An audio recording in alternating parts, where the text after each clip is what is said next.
বিসমিল্লাহির রহমানির রহিম। অভয়নগর নপাড়া যশোর পার্শ্ববর্তী সিরাজপুর ইউনিয়ন 2 নম্বর ওয়ার্ড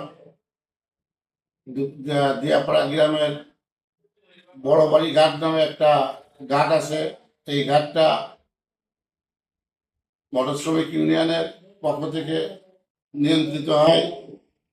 কিছুদিন যাবৎ দেখা যায় যে আমাদের ওই ঘাটে যারা ট্রাক লাগায় এবং ট্রাক চালায় তাদের কাছ থেকে হাসান নামে একটি ছেলে বাড়ি দিয়াপাড়া অবৈধভাবে চাঁদা আদায় করে আসছিল। এক একটা গাড়ির কাছ থেকে 200, 300, 500 করে টাকা নিয়ে আসছিল। আমি ওই ইউনিয়নের সাধারণ সম্পাদক মোহাম্মদ জিয়াউর রহমান এটা জানতে পারার পরে আমি মৌখিকভাবে তাকে ডেকে নিষেধ করেছি। সে আমার কথা কর্ণপাত না করে তার কাজ সে অব্যাহত রেখেছিল, চাঁদা নিয়ে যাচ্ছিল বড় শ্রমিকের নাম ভাঙায়। আমি গতকালকে সন্ধ্যায় তাকে আমার ফোন করে তাকে অনুরোধ করি যে মনি, তুমি বড় শ্রমিকের নামে এটি করে না, আমি সমাজ শ্রমিক ইউনিয়নে এসে পড়বে। উনি আমার কথা শোনে না শোনার পরে আমি আমার সভাপতি মোহাম্মদ রবিউল হোসেনের সাথে আলোচনা যাই সকালে ঘটনাস্থলে হাসান নামে ওই ছেলেটাকে পায় এবং দেখে যে সে কার চাঁদাবাজি অব্যাহত আছে এবং সে চাঁদা নিয়ে বলে যে আমার হেল্পার ড্রাইভারে আপনাদের কাছে কোনো চাঁদা নিচ্ছে কিনা।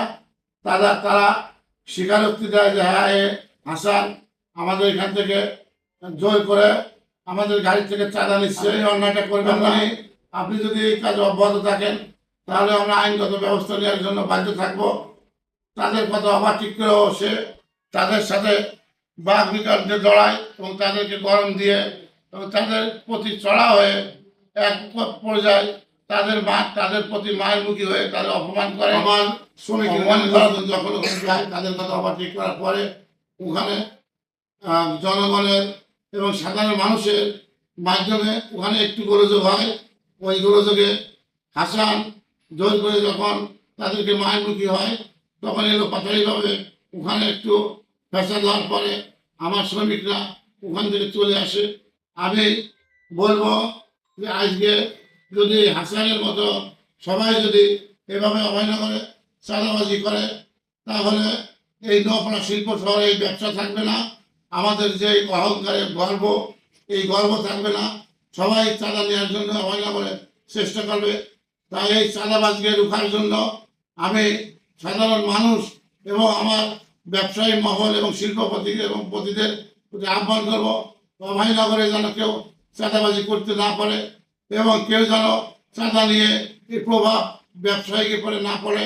এই জন্য আমি সকলকে অনুরোধ করবো এই চাঁদাবাজের বিরুদ্ধে ঐক্য গড়ে তুলে এই চাঁদাবাজকে রুখে দিয়ে অভয়নগরকে মুক্ত করবেন।